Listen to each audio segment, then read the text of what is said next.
Bonjour, je suis la Fée des maths. Bienvenue dans cette vidéo de numération. Ensemble, nous allons apprendre à arrondir les nombres décimaux. Avant ça, je t'invite à t'abonner à notre chaîne YouTube et à activer la petite cloche pour recevoir les notifications. Arrondir un nombre décimal, c'est trouver ce qu'on appelle la valeur approchée. La plupart du temps, on demande une valeur approchée à l'unité, au dixième ou encore au centième. Voyons d'abord comment arrondir un nombre décimal à travers l'exemple du nombre 4,268. Cherchons dans un premier temps sa valeur approchée à l'unité. Il faut commencer par repérer le chiffre de la position à arrondir, c'est-à-dire celui des unités. Ici, c'est 4.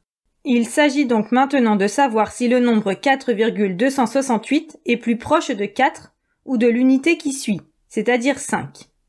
Pour cela, on va s'intéresser au rang suivant. Ici, celui des dixièmes. Si le chiffre de ce rang est 0, 1, 2, 3 ou 4, on garde le chiffre déjà présent à la position à arrondir. Pour rappel, ici c'était 4. Si le chiffre de ce rang est 5 ou plus, on ajoute 1 à la position à arrondir. Ici, ce serait 5. Dans notre exemple, le chiffre du rang suivant, celui des dixièmes, est 2. On est donc dans le premier cas de figure. On garde le chiffre déjà présent, soit 4. La valeur approchée de 4,268 à l'unité est donc 4.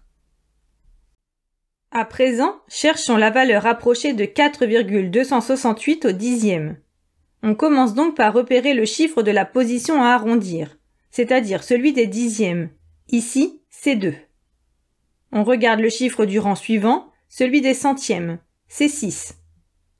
On est donc dans le deuxième cas de figure. On doit ajouter 1 à la position à arrondir. On a alors le chiffre 3 au lieu du chiffre 2 à la position des dixièmes. Tout ce qui se situe avant ce rang ne change pas. La valeur approchée de 4,268 au dixième est donc 4,3. Cherchons enfin la valeur approchée de 4,268 au centième. On commence encore une fois par repérer le chiffre de la position à arrondir, c'est-à-dire celui des centièmes. Ici, c'est 6. On regarde le chiffre du rang suivant, celui des millièmes. C'est 8. On est donc dans le deuxième cas de figure. On doit ajouter 1 à la position à arrondir. On a alors le chiffre 7 au lieu du chiffre 6 à la position des centièmes. Tout ce qui se situe avant ce rang ne change pas.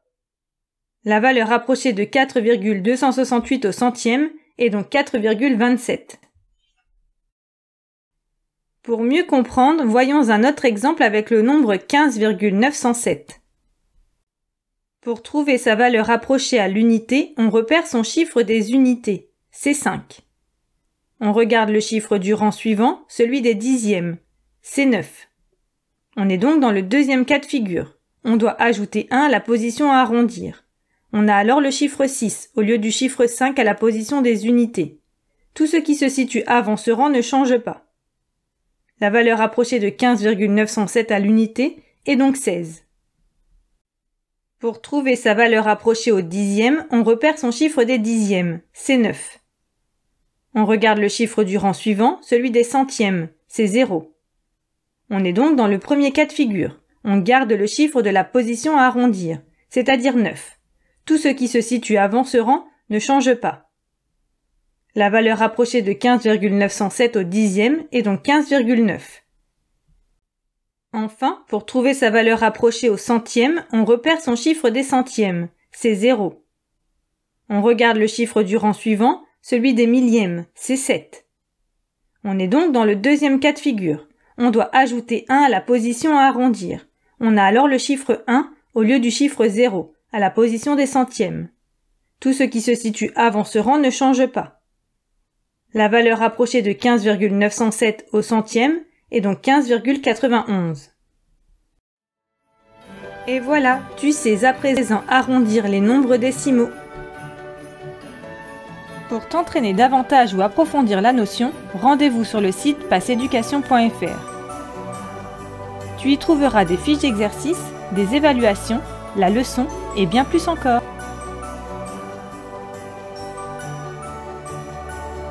À bientôt!